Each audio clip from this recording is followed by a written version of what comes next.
Hi everyone. Anika, am I doing the Hello. introduction or you? You're doing the introduction, I'm doing the summary. What a fumble. Hello, everybody. I'm Anika, aka the Fresh Princess, and this is Sharanja. And today is Brown Girls in the Rain Book Club number. I'm not sure. It should be down there. I'm not sure what number it is. But today we're going to be discussing Khaled Hosseini's Sea Prayer. And this is actually Sharanja's favorite author. So she will tell my you all about this book. my very favorite author. He wrote The Kite Runner, he did And the Mountains Echoed, he did A Thousand Splendid Suns. He's one of the best writers out there, so can't say anything negative about him. Utmost favorite writer. Okay, so Sea Prayer is about the tragedy of the Syrian refugee crisis. It's told in the form of a prayer as a father waits to embark on a dangerous journey across the sea with his son. And it's about how people we label refugees, how they have to give everything up in order to start over in a new country.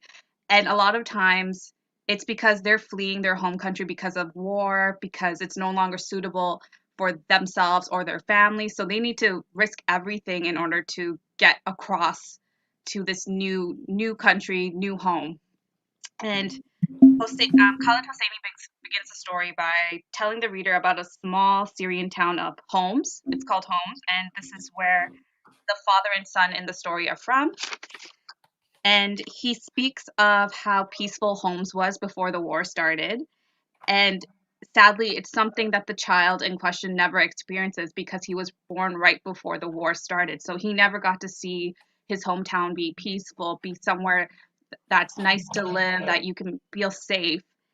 And then Hosseini, he proceeds to tell us how the war changed the town, how it became something that was war torn, where protests were always happening, and then the government came in with military and started fighting the civilians. So people were losing their lives on a daily basis. And unfortunately, the only way for the father and son in question in this book are able to survive is if they get on a refugee boat and cross the Mediterranean Sea to Europe. And the issue with that is that getting on those boats is never a guarantee that you're going to come off it alive. A lot of people lose their lives that way, especially in 2008. The inspiration for the story came from a little boy named Alan Kurdi. So he was fleeing the Syrian war with his whole family, and they got on this boat headed towards Greece. But unfortunately, their boat capsized in the ocean, and Alan, his older brother, and his mother all drowned. And the image of his lifeless body was plastered over all over newspapers everywhere, and it sort of became the heartbreaking image of the Syrian war at that time. And it affected Canada in a lot of ways too, because it became a political issue during that year. We were having a federal election, and one of the political campaign points that the Liberal government said that they were going to do is bring in 25,000 Syrian refugees at the time, and I think they made good on that promise. But yeah, this story, like I feel like it is about the Syrian refugee war, but I feel like it's about refugees everywhere. A lot of people who go through this type of pain, who go through this type of sacrifice, can relate to this. I know my mom and dad can relate to this because this was essentially their story too, even though they're not Syrian. So, Anika, what did you think about the story? The story itself, I liked it. I liked how the story was a letter to his son. I thought it was So a prayer. It felt like the way it read was like almost like a prayer. yeah, and I like how how the author highlighted through the story about how things changed, and he used very descriptive words to describe the earlier nice things, Hmm. and then how he he explained how like when you're like hiding from the bombs and stuff, how you can see your classmates or a person's mother.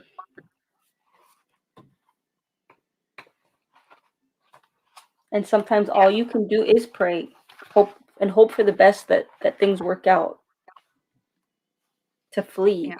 Like you have to make that decision to stay during a like amongst war torn areas or make that leap of faith that you might make it to your destination alive. Yeah. Yeah. And both options are attached with a lot of risk too, right? Because you can never guarantee what can happen with whatever decision you make, right? Yeah. I just want to point out too that the art in the book is really pretty too. I noticed So that in the beginning of the story when the father is talking about how peaceful their lives used to be, all the colors in the paintings are like bright colors, very light, and then once it proceeds to talking about the war, the colors change. It's like dark and a lot of gray. grays, a lot of dark blues. The art is basically it looks like watercolor. It's like Yeah, watercolor.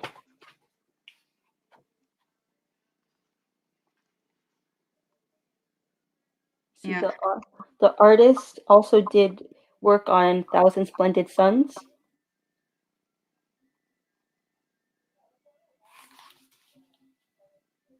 yeah. They I definitely guess have a an working extract relationship. an extract of a thousand splendid suns was in the Guardian, and the artist Dan Williams accompanied his art with it. Hmm. He also made a 360 video based on this book, and Anika, Mhm. I think I sent you the link Yeah, to you it. did. But that's also a great watch too. It's on the Guardian's YouTube channel, so if you guys have time to check that out. Um, I also wanted to mention there's like a point raised in the story where the father's sort of talking about how other people would see them as like being unwanted, like they don't belong here. And I feel like that happens anytime we get refugees coming to this country. Like the fact is, why do they have to come here? Why can't they go somewhere else? Like why do they need to resettle here? Like they're taking away jobs from us. They're taking away opportunities from us. But oftentimes I don't think that the jobs that they go for or even like the towns that they live in are not really like the places or the jobs that we want. But there's always like this the fear of these people coming in and taking away something from you. Yeah, because how easy is it for a refugee to get a job? Because if you're a No, refugee, you don't really have a work permit, right? no. So you're getting like under the table kind of work.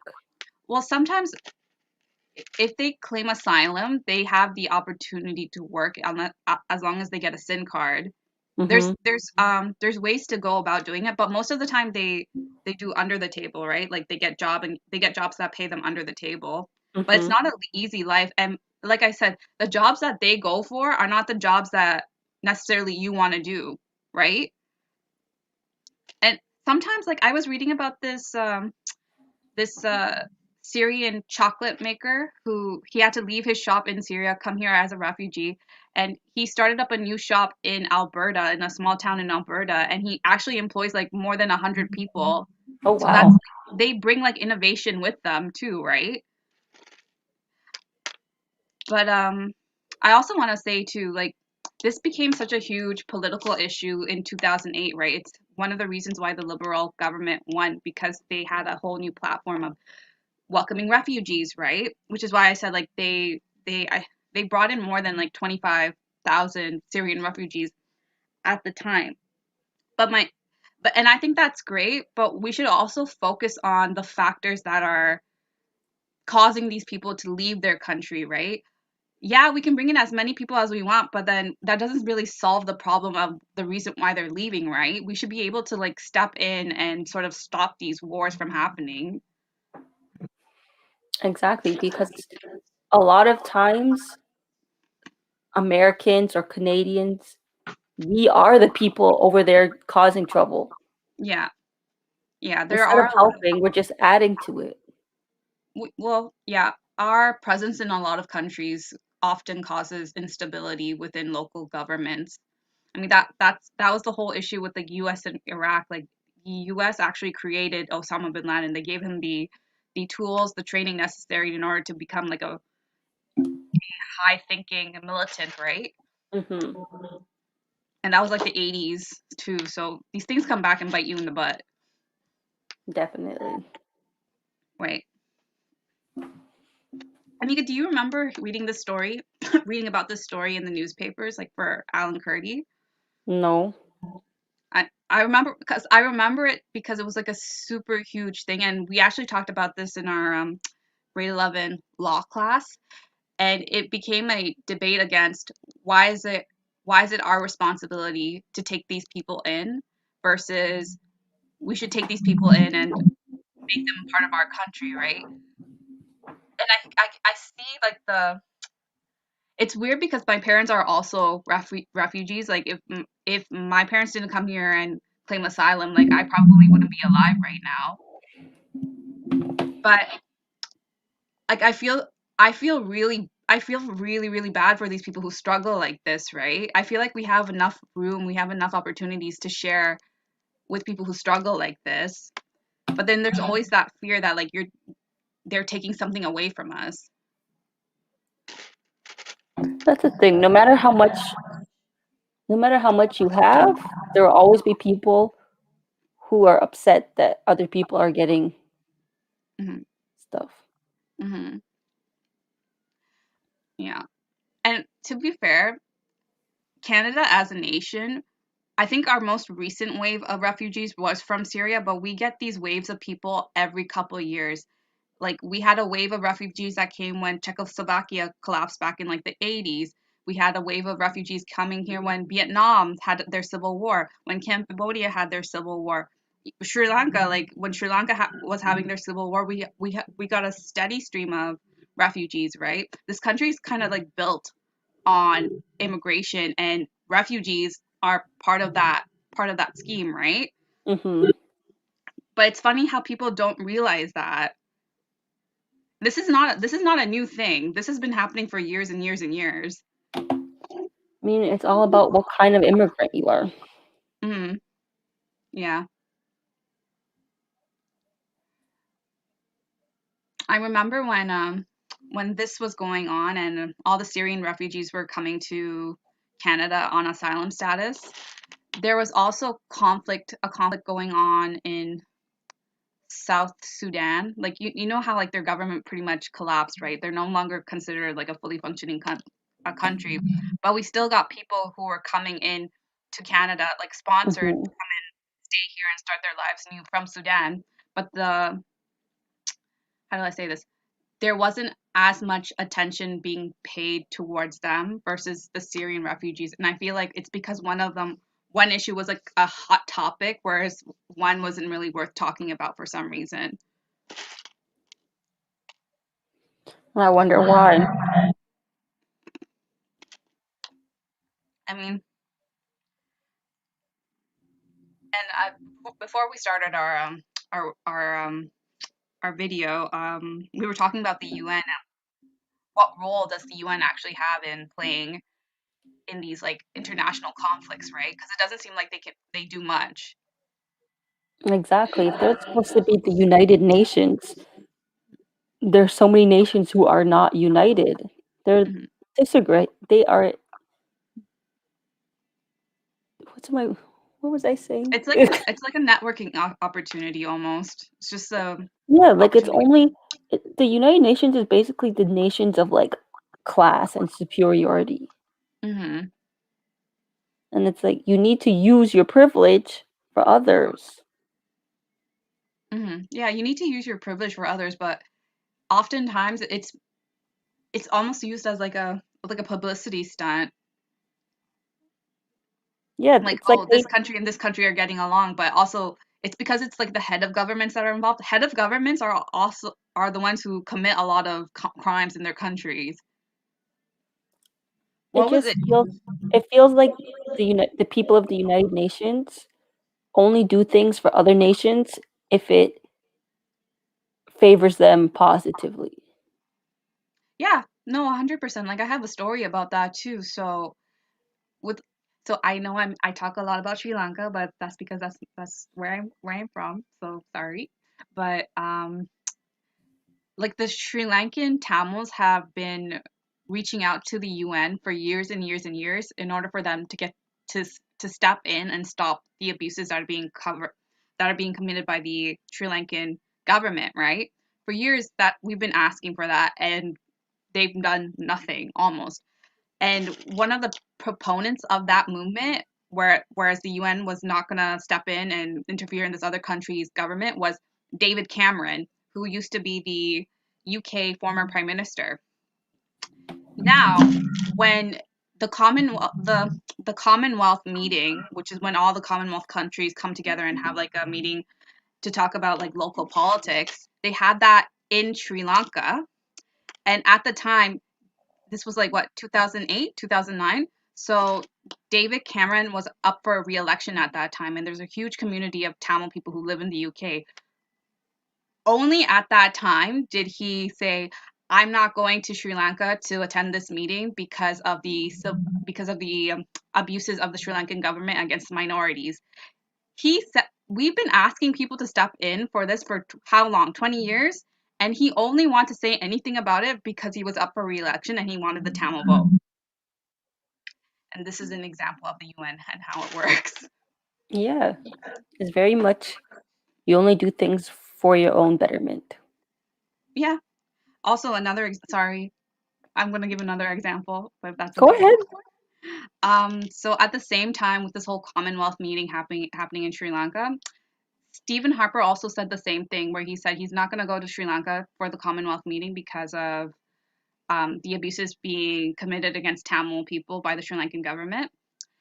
But then again, at the same time, what was happening in Israel? The Israeli military was committing the same acts of treason, acts of violence against the Palestinians, right? So Stephen Harper said Sri Lanka's doing the wrong thing, but then he turned around and said Israel's doing the right thing, but Israel's doing the same thing that to Palestinians that Sri Lanka was doing to us. Like they're using chemical gas too. They're bombing people out of their houses. But he said they're doing the wrong thing. Sri Lanka's doing the wrong thing, but Israel's doing the right thing. And it's because of politics, because he can gain more from having a relationship with Israel versus Sri Lanka. Hmm. What's the Well, difference? Sorry. Harper was not that good. Yeah, he wasn't that great, but for several reasons. Also, I just don't like politicians in general. I don't think Justin Trudeau's that great either, but No, he's not. no, he's not, but it is what it is. But it's politics that leads to these type of stories where like it's the little guy that gets caught in between. It's the families that get caught in between. It's kids who get caught in between all this mess, right?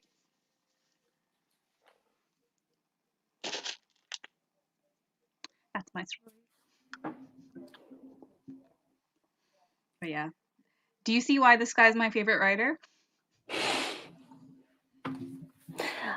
Personally, I liked Kite Runner better. Well, Kite Runner is more of a developed story, right? It's a full-on novel. This is just like a children's Yeah, lit book. But yeah. I think if you like Kite Runner, I think you'll like A Thousand Splendid Suns more. I liked it more, so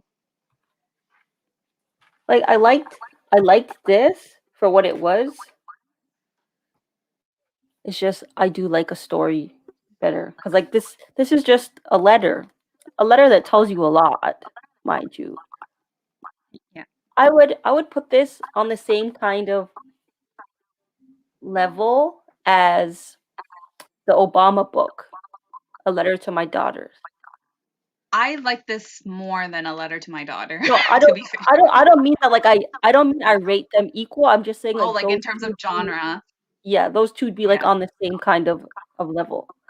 Yeah. Because it's like No. it's not a story per se like how Solway or other like children's books, but like it's it's a letter or it's something like you're telling your child something by like showing examples. Yeah, no. I get what you're saying. I do to see a story in it, but the way that he is writing the story is a bit more creative in the Hmm. fact that like, he's talking to his child, right?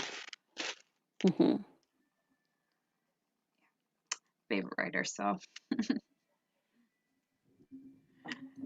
yeah. Oh my gosh. But is there like a certain page that you like the most? So I have mine.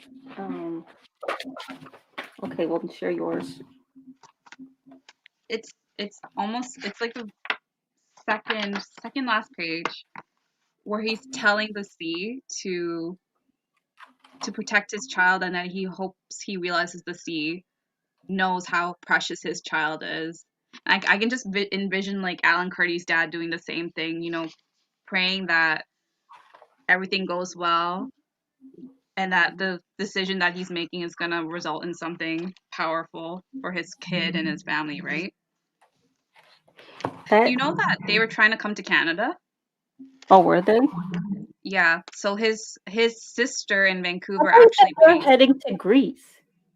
They were heading to Greece, but then they were going to they were going to try and like hop on a flight to, I think it was like France, and then hop on another flight to Canada. Like they were doing like the smuggling route, but his sister is the one who paid for the whole like the smuggling process. And I read an article that she did with CBC, and she says she feels she has a lot of guilt in her heart Oh, because wait, she feels whose sister? Like the father's sister the or father's the sister. So boy's Alan or the Kurdi's aunt? father's sister paid for the whole smuggling process to get to get his family over to Vancouver. Yeah. And she says that she has a lot of guilt in her heart because like if she hadn't done that, then maybe her family would still be alive, right? But it's also 50-50. You can never predict what's going to happen, right? It's a huge risk. But they do charge a lot of money for smuggling people across borders, right? And the smugglers who were involved with Alan Kurdi's case each got 125 years in jail in Turkish court. So three people each got 125 years in jail. And So he didn't even make it. and he didn't make it. So at least like I don't know. The only person who survived from his family was his father. Like he lost his wife, he lost his two kids. I think right now he's living in Iraq, but what kind of life can you have now when you don't have your family anymore, right? I mean, it's a lot of trauma, that's for sure. Mhm. Very traumatic experience. Mhm. I think this is my favorite page Oh, the one where you can see because them. yeah, because he's like holding his son, and then the writing says, "But I hear your mother's voice over the tide, and she whispers in my ear, 'Oh, but if they saw my darling, even half of what you have, if Mhm. only they saw, they would say kinder things, surely.'" Mhm. I like that too because, as you said, people have a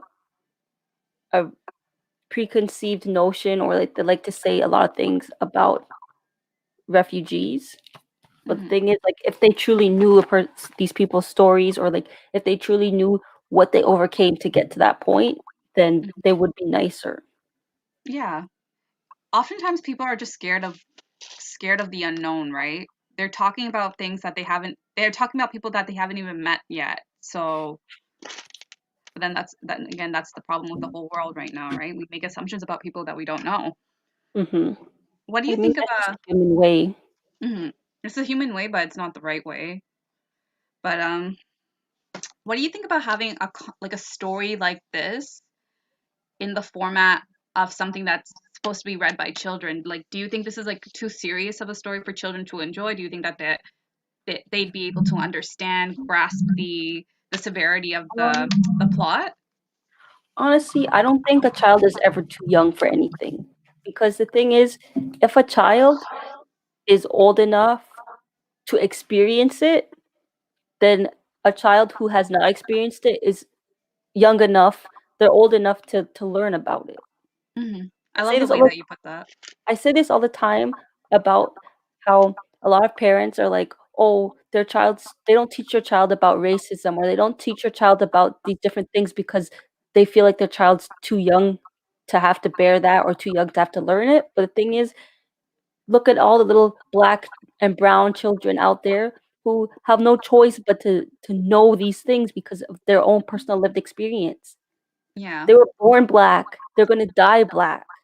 Yeah. Oftentimes they don't even have to wait for someone to teach them about it, right? They No. experience they experience it themselves, right? Yeah. What a It's lot of not something parents that you do is learn. like they wait for their kids to experience something like racism before they actually talk to them about it. But my question is, why wouldn't you prepare them for it ahead of time, right? Just have like those small little conversations, like if someone says something like this to you, let me know, or tell your teacher. Like it might help them be more prepared for life. Yeah, but you're saying this in terms of, like, children of color, but I'm saying that children, like white children, need to learn this stuff too. You're never too old, you're never too young to learn this. Yeah. Because if you teach them, then if they see another kid doing something, they can be like, "No, that's not right." Hmm. Or they can stick up for their friend. Like, Yeah. they can use their privilege for good because it's like, "No, you shouldn't say that, you shouldn't do that, you're wrong." It's kind of like that other book we read, The Secret Path, how Mhm, Gord Downey, mhm. right? He Yeah, used his privilege, he used his platform to give like promotion to the story of Chani Wenjack, right? yeah. That's like using privilege in a right in the most appropriate way possible, right? Mhm. But also like stories like this, I feel like it helps broaden a kid's understanding of the world. Like Yeah. knowing that like not everyone has it as good as you. Like some people's stories are different, right? Mhm. Also, I like that this book, they kinda left it open-ended, so you don't know that the child dies, Hmm. as well as, like, it's just it leaves you hopeful, like, Yeah, it's a yeah, hopeful ending. he he made it to where he was trying to go. It's like the start of a new day, a new life, hope for the new hope for a new life. Mhm. Yeah. I also want to say I found it really sad when the father was saying, "My son doesn't know what life was like in Homs, like our hometown." Hi, Vic. I love you, Vic. Did read Um, it. oh, if more white kids learned this earlier on, they wouldn't end up like their parents who fear ref. Yeah, 100%. Like because Exactly. who's the first teacher, right? It's usually like a parent, and you learn how to think about other people from how your parents think about other people, right? You see, Vic, she's an ally that we Yeah. know We and love. accept her. We claim her. She's Exactly. an ally. She's woke. She's a woke ally. She is. Vic never says cringy things. She never does anything like that. Yeah. I She's love the real one. In um in university, she was never one of those white kids who would be butchering my name on purpose, yeah, that's because calling me a Aniqua and stuff. but That's racist. that's another thing where I say like she's like that because she was raised like that, right? Her Yes, parents probably put that in. I'm sorry, we're talking about Vic like this, but she was raised like that. That makes a big difference. exactly. Vic was raised right, and her parents are awesome. Yeah. All that stuff, like who your mom and dad are and how they raise you makes a big difference in how you treat other people, right? But Exactly. Especially because a lot of people like to say, "Oh, it's different in Durham. It's different like in Pickering and stuff." But like obviously not, because Vic was raised here. mhm. Also, I this is gonna be, but this is another thing about Vic. But you remember that story you told me about how your roommates made fun of someone's name? Yours? Yeah, you remember I that didn't story? tell you that story. You were there for the story. People took my phone. Okay, I was there for that story. But you know how you told me that like it kept being like an ongoing joke, Yeah. and I noticed someone wasn't participating in the ongoing joke. Yeah. Vic Yeah, was never a part of yeah, that. I made note of that, and I appreciate it. But yeah, another And thing that's is why like you never met any of those other ones in real life, but you've met Vic.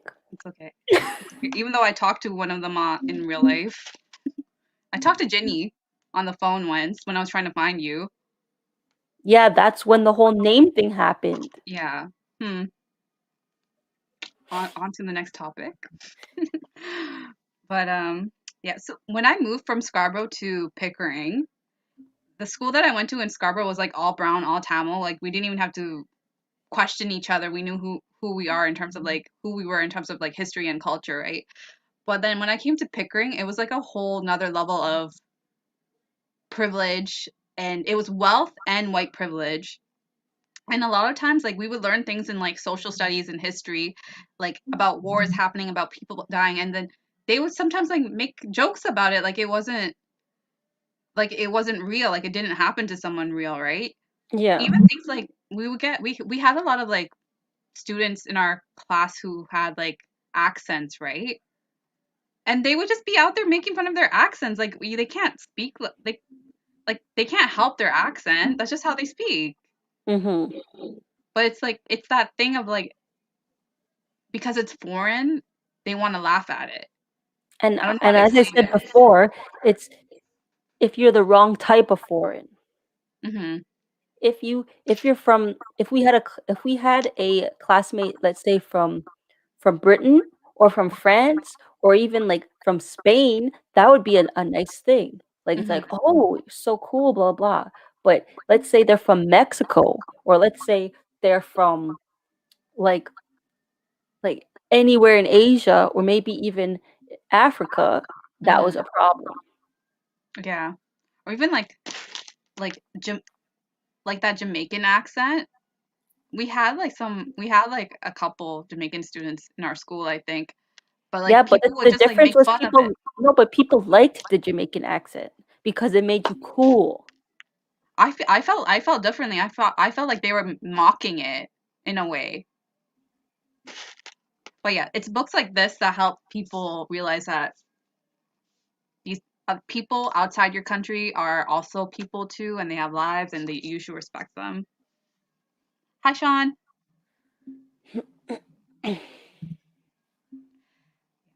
This is a story I'm going to read to my kids one day. So keeping this one. Oh, Divi, where'd you come from? Yeah. See, Divya agrees with me. But it's like, where did she come from?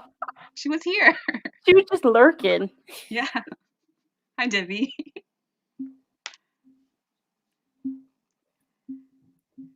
Yeah, like it's just so wrong. Not right. But that's the thing. Maybe it's an issue with our education system too. Like the fact that we don't teach global history from a young age. It's our history, our education system is very Canadian oriented. It does a poor job of teaching us Canadian history to begin with, but if we maybe focused on things that were going on outside the world, then maybe we wouldn't react so negatively when it comes to people to immigrants, to people who are not the same skin color, right? Yes, like I 1000% believe because you know in the high school in the Ontario high school curriculum how it's mandatory for you to take history in grade 10. Mhm. I think that it should be mandatory to take world history, not Canadian history. Mhm. Because Yeah, 100%. first of all, I think that they should be teaching you Canadian history like from grade 1 up. And like the true history, not just the whitewashed history. And then you should be taught world history as well. Cuz like I know we take social studies, but like social studies in elementary school needs to be more in depth. Yeah, but anytime someone wants to change something about the curriculum, it takes forever for those changes to be made, right? I just But remember when they were trying, they can change the sex ed so quickly. but even So they then the can't. sex ed they tried that was met with so much criticism and like complaining because they wanted to change the grade that it was taught at to like grade 1, right? They wanted to start teaching consent at grade 1, but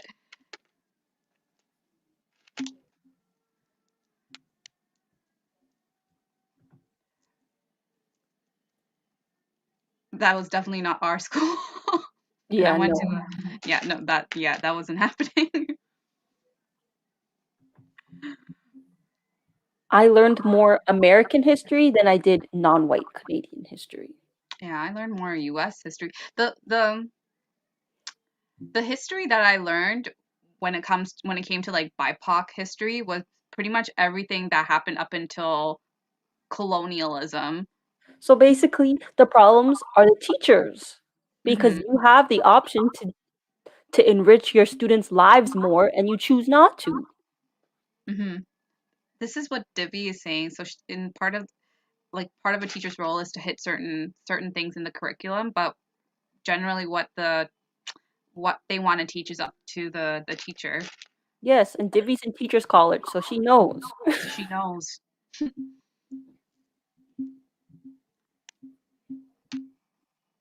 It should be I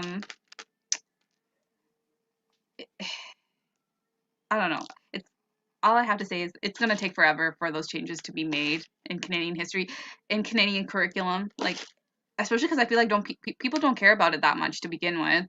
Yes, because why am I calling you Divi? Shranja. Because But going off of what Divi said, think about the history teachers that we had in high school. mhm, None of them were POC. Not one. mhm. So that's a problem. Yeah, none of the ones I don't think I had any except the one. I'm trying to think of everybody in the history department, and I cannot come up with one non-white. Hmm. Yeah, no, I think it was the same two teachers that they had for the whole school. The English Two other department teachers. had representation. The languages department had representation. The science department.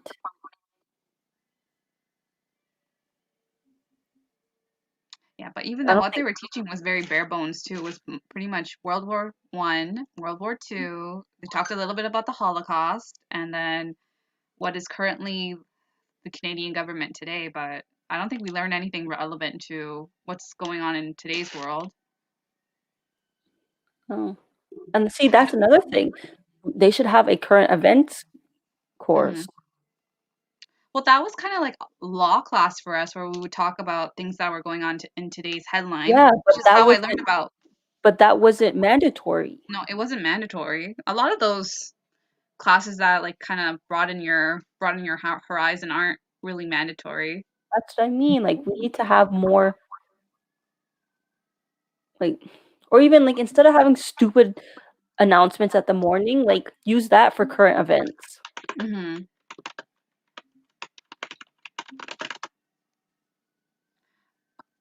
But I think we had a good topic. We had a good conversation based off these like 40 pages. But yeah, it's definitely this book is definitely making me think about what books I want my kids to be reading, like what I want them to be exposed to at a young age. Like I like it's great to have like Dr. Seuss books because those books are always fun to read, even though some of them are problematic. But I also want books like this too, where it will teach them a little bit more about the world. Yeah, I don't even think now that heard about Dr. Seuss, I don't think I want any Dr. Seuss books. Like Yeah. I'll keep the ones that I had as a child, but I would not be going out and buying Dr. Did Seuss books. did I tell you how people once they found out that certain books were going out of print, they actually went to the bookstore and started buying those books? I guess maybe they're like collectors and they want to resell it at a higher price in the future, but I just thought, "Oh, okay. We're still living in this world of racist ideology it seems." But also I think it's like Dr. Seuss is the one who actually changed his views on racism later in life. But also there's other authors out there that you can focus on that are probably just as good as Dr. Seuss, but because Dr. Seuss is considered a classic for little kids, people go for him for that reason, but there's other current writers out there who are just as good. Yo, I know because we what? we Wait read for so me many. to publish a book, and y'all are gonna buy my book. Number one, it will be on our book club discussion. I need to come up with a children's book idea. I feel like there's so many good ideas for children's books out there. You could talk about just something from your childhood, right? That's what Khaled Hosseini did too, because he's the child of refugees. So this is in effect his own life story as well. 'cause his parents were refugees from Afghanistan, and they moved to the U.S. back in like the 70s.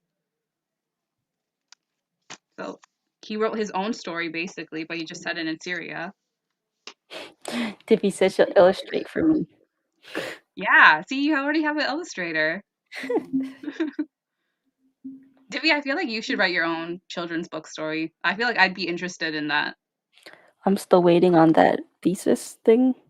Yeah, I'm waiting on that thesis thing too, because I'd actually like to read that, please. Let's illustrate that. Get it published in like a scholarly magazine, if it's I'll not I'll already. I'll be your model. I'll go like this in the superhero pose, and then you illustrate me, and it'll be the cover. She could also illustrate herself as well.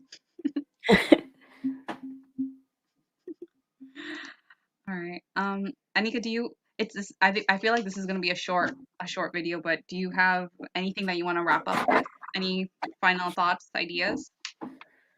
Um, buy this book for your children. Yeah, buy this book and read this book to your children as well. I feel like it's a shared experience. Like I don't know what age group this is for.